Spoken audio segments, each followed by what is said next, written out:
What is required to heal?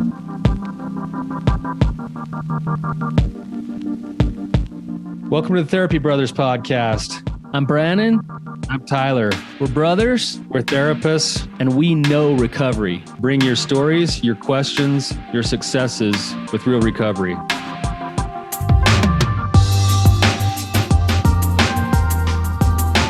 Hey, Tyler, you ready to have some hard conversations?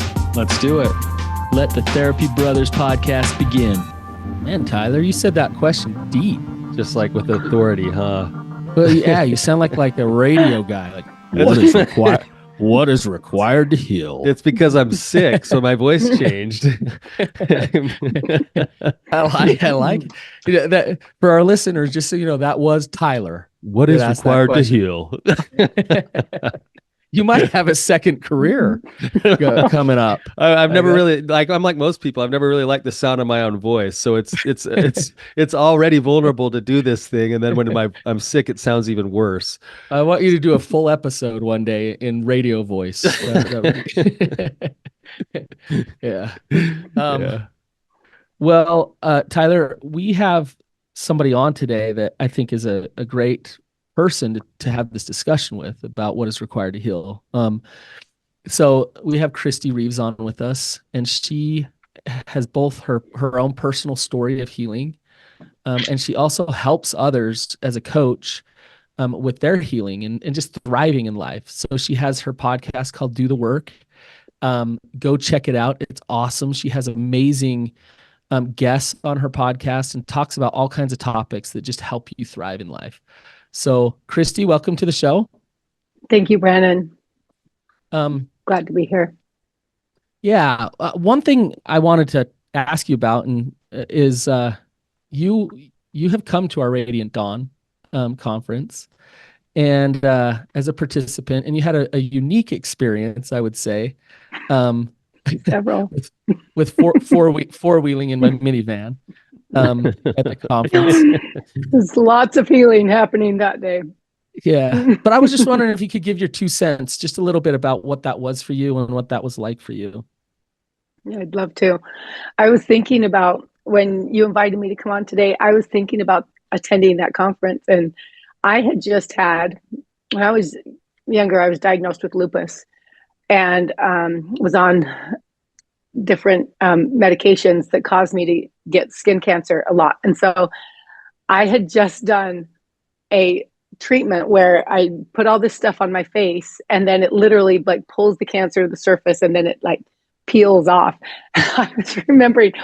So kind of on short notice, I decided I had filed for divorce maybe a month earlier than when I had thought or had seen.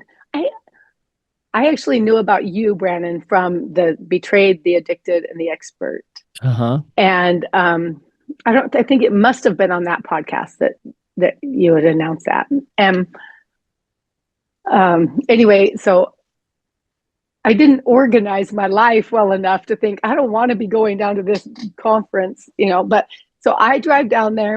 I'm a few months from filing for divorce, and my face was full peeling mode. And I walked in to meet so many lovely ladies, but I felt like I went alone, but I felt this desire.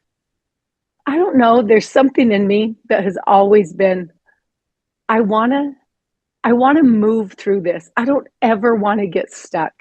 And there's lots of places where I know I have gotten stuck. But when I heard about your conference, I thought I'm going, and I had so many good experiences there. It was very vulnerable for me, and I'm pretty easy in like a social setting, but it felt vulnerable for me in a lot of ways. And some of the experiences I had there were, I still talk about them. I still think about them. I had someone the other day say, I heard you tell the story about throwing the rock. And she said, I just thought, I've got to throw the rock. And so my experience there is now affecting other people as well. And I would recommend it. I would just highly recommend it. That you guys were fantastic. I wanted more of you too. I wanted you guys to teach us and speak to us more. And because to me, I love I love hearing that, learning that. Mm-hmm. Um, Mm-hmm. but the experiences also, it's active, which I think heals our brains and our bodies at times as well. So I Mm-hmm. mean, I can talk about specific things if you want me to, but the No, that's mirror, good. yeah. Okay. Oh That's yeah. good, You don't want me to tell Christy. all the secrets. Oh, you're Okay. fine. No, You're fine. you're You're fine, fine. Christy. No, it's awesome to hear that though, and just to see your face as you're talking about and go, this was a couple of years ago. And not only did you have that experience and it was vulnerable, I love what you said because it's all intended to be that way, but now you've taken some of what you've gleaned and you've allowed it to be a part of this process that you've been on 2 years later. I haven't seen you in 2 years. No. Yeah. And but you're still moving in your own general direction towards the life that you want, that you were designed for. And when you came to the retreat, you were right in the thick of some pretty heavy, hard stuff. I had been Mm-hmm. married for 33 years. So to file for divorce felt terrifying. It Yeah. was something that I thought long and hard about. Yeah. I remember it being pretty like it was pretty raw and real and right then as you came to the conference. I think the conference was good timing. It was good I do timing for too. it. Yeah. I do Um, too. so this, what is it, what's required to heal? You know, I think about your story with your treatment for, bringing the cancers up to the surface and, just things being raw and here I am. And, it's kind of a metaphor for healing when it comes to things like betrayal and where you have to kind of pull the pain up and pull the pain out a little bit and see it and feel it and notice it.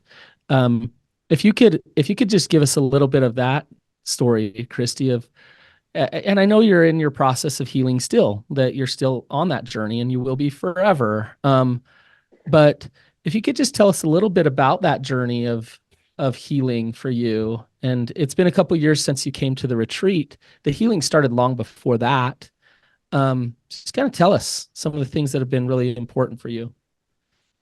You know, when you connected, oh, jeepers.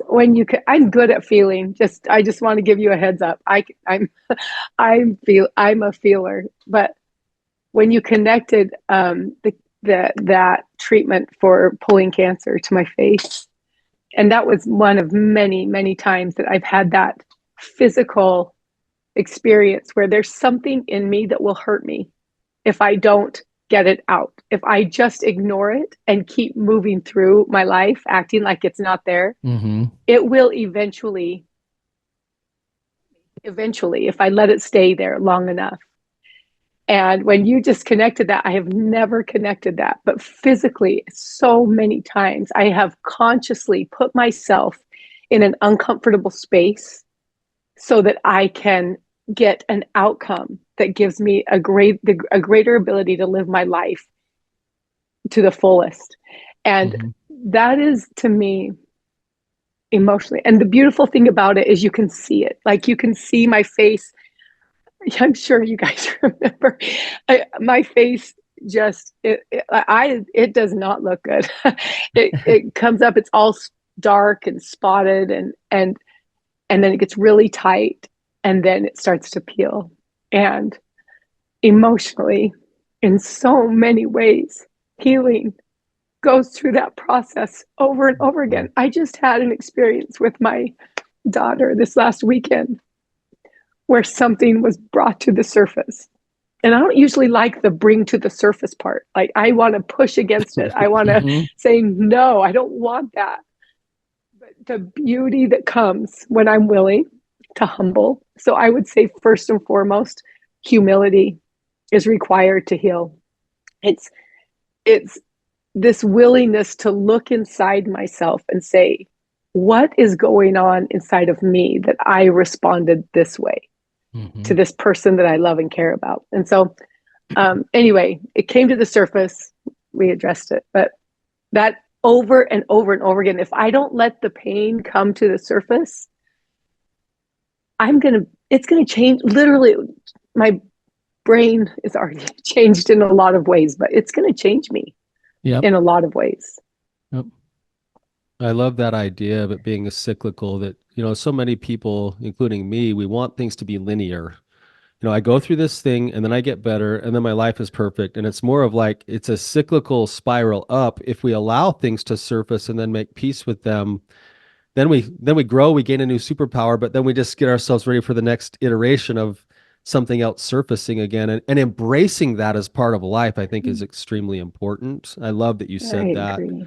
I'm also thinking too with what you said. I love that you said humility, because humility says that I accept me as I am. I have these weaknesses, these things coming to the surface, but I also know who I am, and I'm willing to do the learning, right? Hmm. Um, in the analogy that you're using, I love this. I didn't think of it until Brannon just said it I too. don't mean either. How much courage did it take for you as a woman to show up to a women's retreat with your face peeling as a total stranger to 40 other women, knowing what it's like to worry about being judged and fitting in and all of that stuff? And I In just, the midst of filing for divorce a in the couple midst of months the earlier. emotional hell, right? It's almost like that physical face peeling was completely symbolic of true, to not only to go along with the humility, but true vulnerability, the willingness to Willingness. actually be seen, to be willing to be seen, hopefully by people who will see through the peeling face and see into the spirit of the person who's working so hard to grow and to heal. And that seems like a really, really important piece of the continuous healing process. Kristi, I think as Tyler's talking, here you are. It's kind of a pinnacle moment of your face peeling and going to the retreat. But like, I imagine there was a lot of times in the 33 years of marriage where like you weren't willing, where you were pushing against or trying to be in denial, or you bring up the physical, your physical body's alerting you like, hello, like there's problems, alarms going off, like, woo, like, hey. And it's like, nope, nope, nope, gonna trudge forward and just move forward. And did you experience that? Did you live in that for a while? You know, yes, in so many ways. And I think I I didn't know. I remember the first time someone suggested to me that I was controlling. And I'm like, you are crazy, because that's not me. I come from 7 siblings and I'm like lining all the, what controlling looks like. And I am not at the front of that line. But I had learned how to control in so many ways. And one of them was just like, okay, fix it and move forward. And, almost like I can fix this problem or this experience. And so many times many times I avoided honest conversations, or I don't know, holding boundaries. I didn't even know what boundaries were for the first 25 years of my life. I didn't know what those things were. But yeah, I did. I avoided, I controlled. I used all kinds of techniques to avoid having to address my reality. And I think what was maybe a little confusing for me is I also did a lot of work. Like I went to therapy. I did all that I knew how to do. But learning how to separate, like, maybe my story from my reality, and then to not use those denial strategies in any part of my life, which I do still all the time, but now I'm really conscious of them. Yeah, I avoided. I guess that's the best way to say it. I avoided. It's interesting what you bring up and the way you bring it up, because I think it's really important to highlight is when I asked you that question, where you went with it was where you were in denial about your part in things. And like where you didn't go is like, yeah, I avoided how horrible he was or how awful the situation was, or how no, I avoided listening to my own inner voice. I avoided taking accountability and being humble and the name of your podcast, to do the work, to do your own work that you were being called up to do. And that's what you were in denial about, is for a while, until you got out of denial. You let the pain come up to the surface. You started stepping into it. You started facing it. So it's important to note that that you're focused on your own realizations, your own self, and what's in your control about moving forward, right? You So, know, in recovery, especially when like your life all of a sudden is something completely different than you ever imagined it would be, it is so easy to focus on, well, if you'll just change this behavior, then we can be happy. If you will just change, I can be happy. Right. And it took me a long time. And it was confusing for me, Tyler and Brannon, because I really loved my husband. I loved him. I wanted to be married to him. We had a beautiful family and amazing children. And I wanted to heal. And so I was for a lot of time focused on him. And here's all the things. But when I could finally hear, if you can change, I can be happy, that doesn't align with God's laws in any way, shape, or form. That if you show up a certain way, then I can choose to be happy. So, yes, I focusing on him, or even I think this applies to all relationships. Focusing on another person's behavior keeps us. That's another way of avoiding looking inside ourselves and saying, in fact, I think that's where addictions and where lots of bad behavior comes from, is from looking outside of ourselves in any form. So yes. So if I'm listening to this podcast, Christy, and I'm trying to piece together principles that we've kind of identified and hit on so far, what I've heard you say is humility. I've heard vulnerability, and now I've heard it, which is interesting that you're saying this coming from the climbing out of the hole of actually going through divorce and being betrayed. You're also saying accountability, as not for necessarily your partner's behaviors, but for your own journey and your own happiness. That's the accountability you're talking about. For all the times I was controlling, for all the times that I avoided, for all of the things I tried to manipulate in my life so that everything would work out okay. There were so many places that I had to look at myself. Yes. Yeah, and I don't like those words, manipulate and control, when they're pointed at me. But honestly, now I don't care. Yeah, I know. Yeah. But I really have come to show me where it's at. 'Cause I don't want to show up that way anymore. It's still in me. But I love that you can use the word manipulate and control without the judgment that comes with it for so many people. That you're saying that was my way of trying to protect myself and find safety and find happiness, but it was never going to, because I was playing with a set of rules that, as much as I did that, I was never going to be happy until he was better. Yeah. And now you said, oh, I can lay that all down and I can be my best self and I can be authentic and I can be vulnerable and I can be humble and I can take accountability.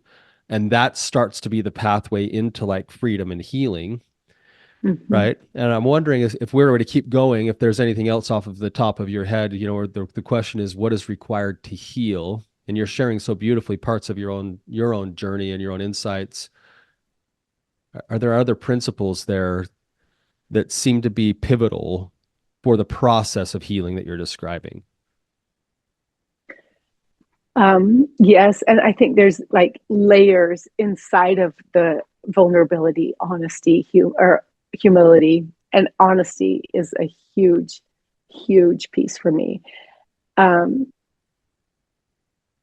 Trust is obviously the foundation of any relationship, and even the relationship with ourselves.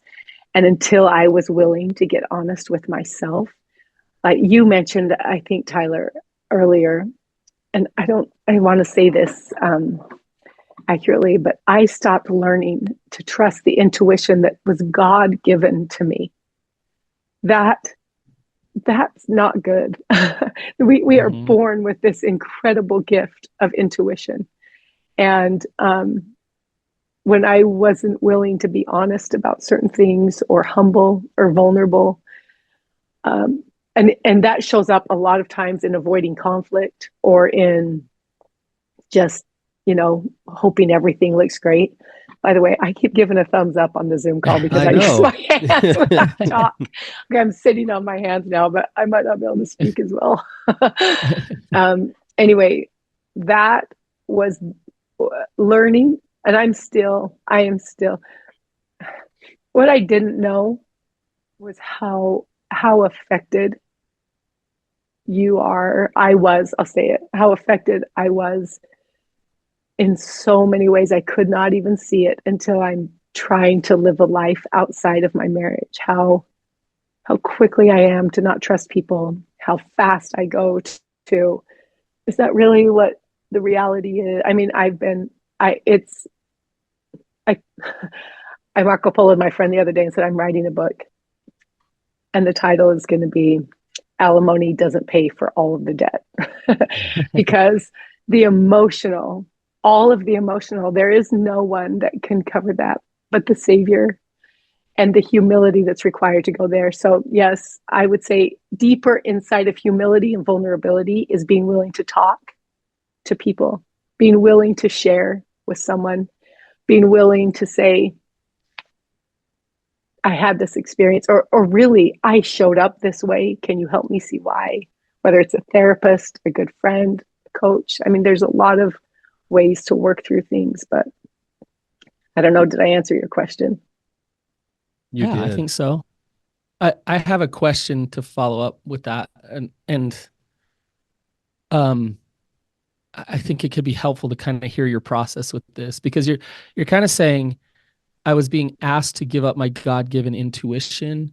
I was manipulating and controlling the situation in order to. And Go yeah, ahead, I don't know Kristi. if I was being asked. I gave it up. You chose to, right? Yes. Yeah. But you were put in a dilemma, and that I see is that we could also say God wants you to stay married. God doesn't want you to get divorced. God doesn't want you to, go through with the family splitting apart. So how do you kind of negotiate? I shouldn't say negotiate. How do you, it puts you in that dilemma of, I either have to sacrifice myself and my truths to keep this family together and not get divorced, versus make that choice to get divorced. How did you handle that, Kristi? Oh, that.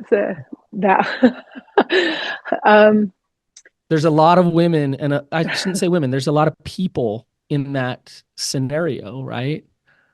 So I remember sharing with two women that I really loved, that I had chosen to tell David that I was going to get divorced. And one of them said to me, I don't believe in divorce. And she knew my whole story. And she said, well, she knew the public parts of my story. She said, I don't believe in divorce. And I said, I don't either. And that affected so much. Like, that has caused me so much pain. That not her statement, but my belief that I don't believe in divorce. I had made some, and my religion, absolutely, like, I believe in eternal families, and I didn't know how to see forward without this eternal family that I had for 33 years, mostly. Not really, but I wanted to have it for 33 years. Right. Anyway, I remember going in my religion, I went up to, so I filed for divorce in January, and we have something called General Conference. And I have a friend that sings in the choir, and they had offered me a ticket to go watch it. And I went by myself up to conference in that April. And I remember driving home, and I remember sitting in that conference and watching husbands and wives walk in, holding each other's hands and their children with them, and just saying, where is my place? Like, what am I doing? And am I okay? Like, do you still love me? Am I okay? But also in a place where I didn't know how to move forward in my marriage any longer. And so that question that you just asked me, how did I do it? I did it because I felt so much peace when I finally made the choice. And I also know that God He would not have us live in a relationship where there is not trust and honor and respect inside of that relationship. I know that, but somehow I felt like the exception to that rule, like somehow I could make it work, you know? And so that's been a really painful place for me and I still, every now and then I'm like singing the hymns at church and all of a sudden, and we're going to be together as a family. And I'm like, boo, like, no, that's not true for everyone. But I also trust God. I trust him. And I believed with my whole soul. Frankly, I hate to admit this part, but 7 or 8 years ago, I had received a clear move in this direction. And I didn't do it. Yeah. And I did not do it. I didn't want to do it. So that's been probably one of the most painful pieces for me. And again, vulnerability, humility, to let go of my fear of what it means about me or what others think about me or, whatever. It seems that there's a lot that goes into this other piece that you just added, Christy, and I'm just kind of keeping it organized for our listeners, but you also said that your faith and your wrestle with God is vitally pivotal here when you were answering Brannon's question, because as you are connected to your higher power and you get that sense of peace and groundedness, it allows you to have the courage to step through that fear of, even though it took you 4 or 5 years after getting that sort of conviction to follow through on it, you're way less likely to follow through on it if you don't have the wrestle going on with God, to have the conviction to say, I can act in faith here. This is something that I know I need to do, even though it's scary, rather than I'm just out on my own and I'm mad today, so I'm just going to go get divorced. It was a real wrestle with a higher power until you came to this place of clarity. Yeah. Yes.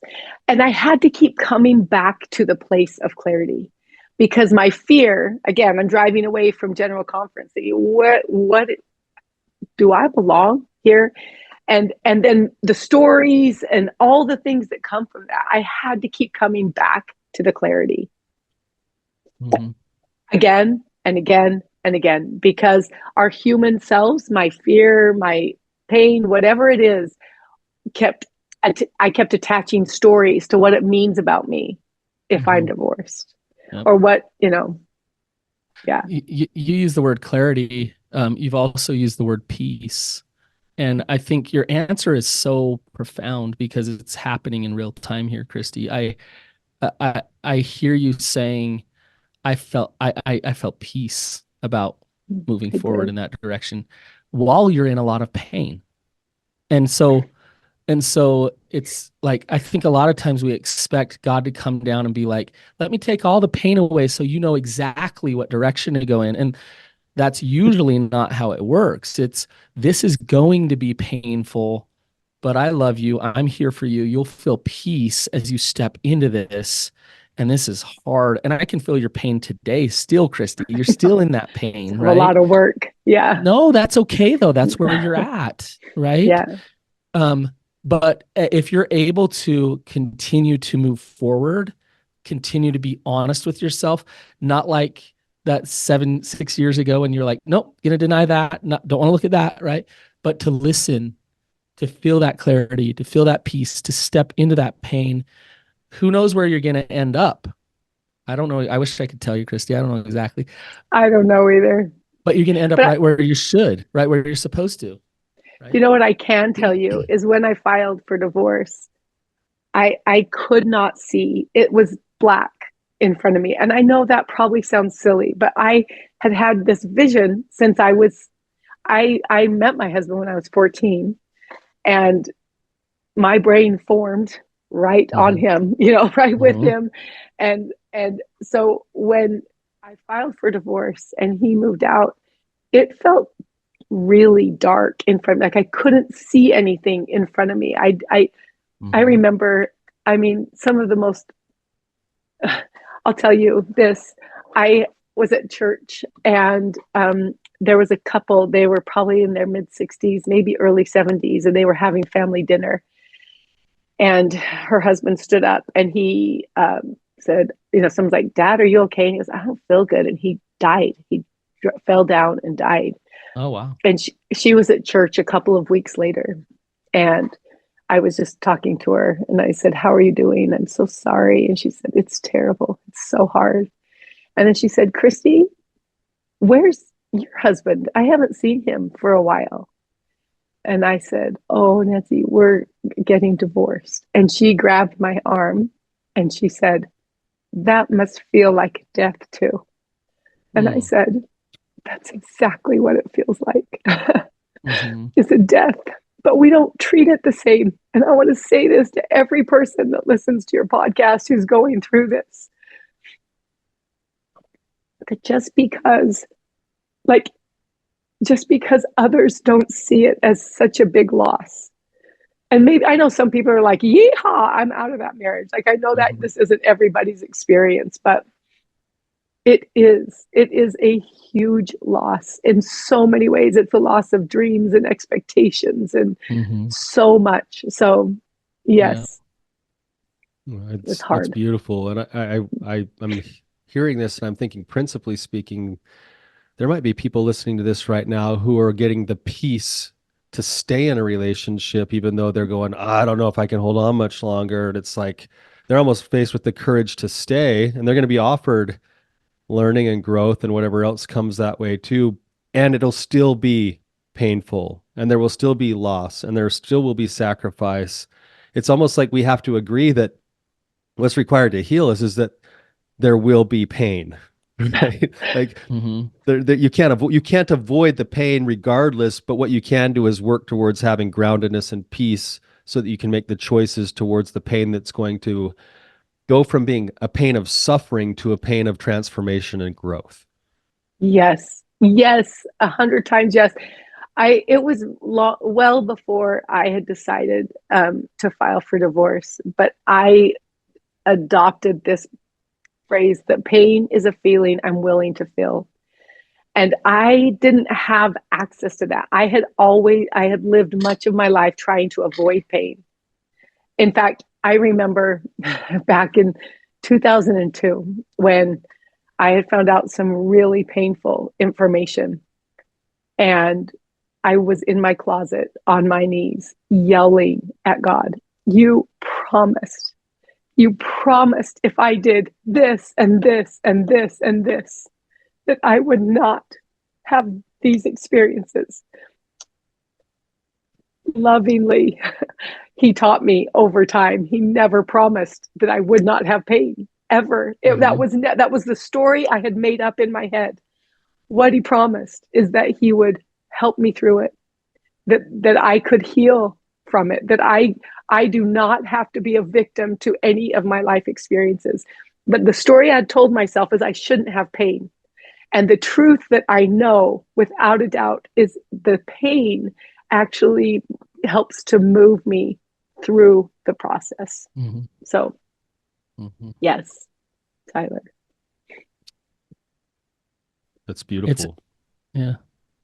It's interesting because it's like a whole paradigm shift I'm kind of hearing that you went through, Christy, of like, it's really going from the fixed mindset to the growth mindset. And instead of operating from a place of I'm building my life into what it should be, you operate from a place of, wow, look at the experiences and the growth that I'm having. And if I can shift myself back into alignment with truth, as painful as that might be, then the growth will be what it needs to be. And so, here you are in your life at this point in your life. If I would have asked you 20 years ago if you were going to be divorced at this point in your life, you'd probably be like, "No, like, that's not in the plans, Brannon." Right? I didn't even consider it, and I right. Probably, yeah, I didn't even consider it. Yet, Christy, here you are with a podcast and a coaching practice and all of this stuff happening, and you're moving forward, and you're a fighter, and you're growing, and so, like, it's not what you wanted it to be, but it's awesome. Like it's amazing, and it's a miracle in so many ways. If you're able to have that acceptance and that gratitude for the process of growth that you've been in, right? Yeah, I don't feel, it doesn't feel amazing to me yet, but I am I went a little grateful. too far. I went a little too far there. Like amazing? Slow down, Just Brannon. stretch, Brannon, get back in the van. Yeah, no, Yeah. it feels, it feels stretching. It feels genuine. And I feel like I'm aligned. Mostly, not always, but I feel like I'm aligned with who I am and who I really am. And I have no doubt that I'm just a believer that God will take whatever this life has given me and turn it for good. Now, I have to be honest, in my head, that means another happy relationship, and I'm moving forward, and all the good things that happen. And I'm very aware that that is not reality. That's my story. And so to trust God means I trust all the outcomes, whatever the outcomes are. So yes, I wouldn't say amazing. I'll let you know. We'll send you both a text when it feels amazing. Christy, you wouldn't say amazing, but all the things that you just listed about your growth and being aligned and is pretty darn amazing, I gotta say. So thank you. If it's okay, I want to just tell this one story from the retreat because it applies to these principles a little bit, and it's about the minivan. So, and I want to share this because Brannon just was telling me the story again before you came on today, and there was this one particular part of the retreat where we go out on a dirt road somewhere, and then we take the ladies on a hike, and we have this experience at the end of the hike, and then we hike back out, and this particular time, you guys ended up going completely the wrong way on dirt and sandy roads in a minivan and ended up like ripping off Brannon's front fender off of his vehicle. And the side one. And the side fender, yeah. And it was so bad. It was terrible, right? Like, and it was the kind of thing where you're out in a dusty, hot desert after a long hike, getting torn apart emotionally because we're doing all these activities with you guys. And all you want to do is get back to the house and have some lunch and maybe relax for a minute. And instead, you're stuck in this like minivan with a ripped off fender, four-wheel driving in a minivan. And what Brannon said that I think is so awesome about this is he said, Christy was the one that kept it fun. Like she laughed, she made comments, she joked about it. Like it could have been just this like couple hours of hell in a hot minivan together. And it turned into this like experience of joy and fun, even though it was not the plan to begin with. And you were the one that kind of had that attitude of well, let's and Tyler, joke about it. Tyler, it's infectious. Remember how, you got the feedback of I got out of my van and there was someone sitting in your car thinking he's going to be pissed and yelling. There was another lady in my car, and she's like, Tyler's going to turn around and go yell at Brannon, and they're going to have a fight right in front of us. And instead, both of us like looked at the fender and we started laughing with each other. We just like ripped the fender off and kept driving. Right? It's so true. Honestly, it was so funny, and it wasn't just me, but it was. Yeah, it's just one of those experiences. Like, how do you want to experience this? Yeah, it was so funny. One of the funniest parts was like the guy driving the Razor that was like, hey, we're like, we're lost. Is it that way? He's like, it's definitely not that way. And so we go that way. And I talk about denial. It's so true.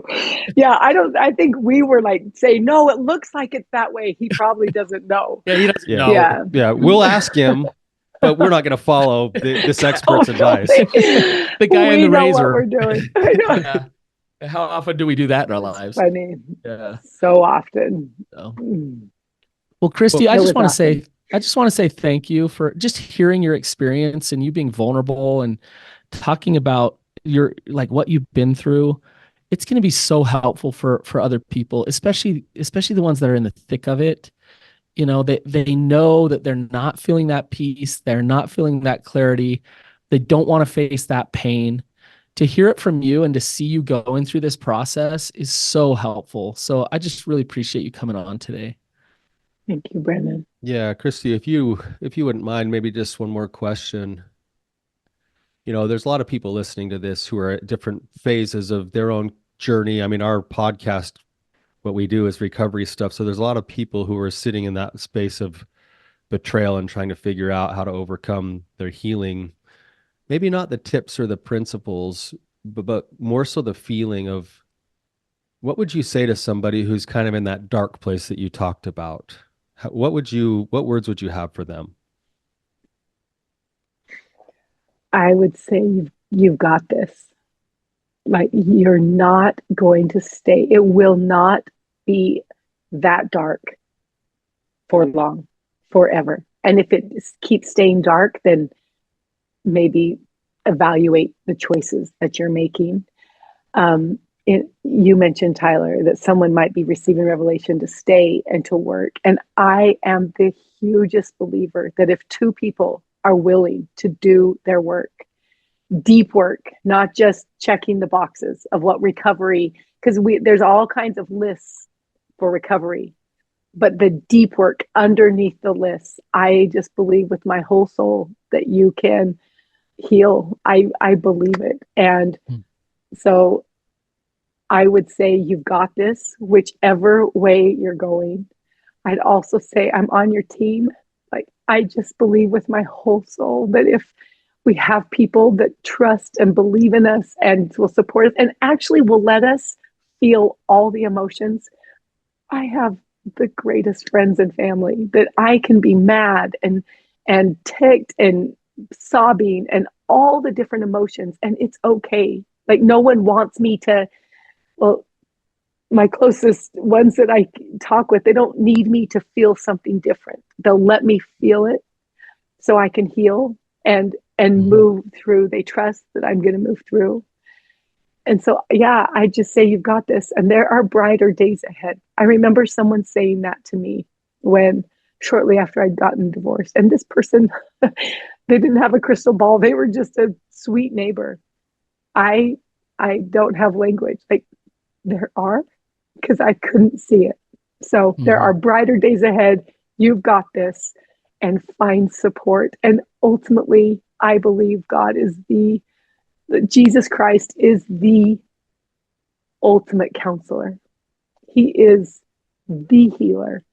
And so for me, healing has come through him while I do all of, I have the community, and I am willing to do my work. So I would invite others to find him and also do their work. That's beautiful, Christy. Thank you. One more time, just for anyone listening, if they want to get more from you, what's the best way to find you?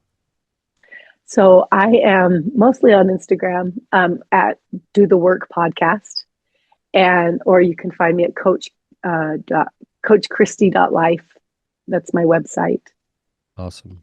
Awesome. Thank you, Christy. For those of you who are listening, if you found this to be impactful, you can reach out, you can send reviews to be able to speak to her. You can obviously go to where she just said. If this is impactful, or you know somebody in a tight spot, please feel free to share this episode with somebody who might really be able to need it. Thank you for being with us. And until next time, keep on keeping on. All right. See you guys.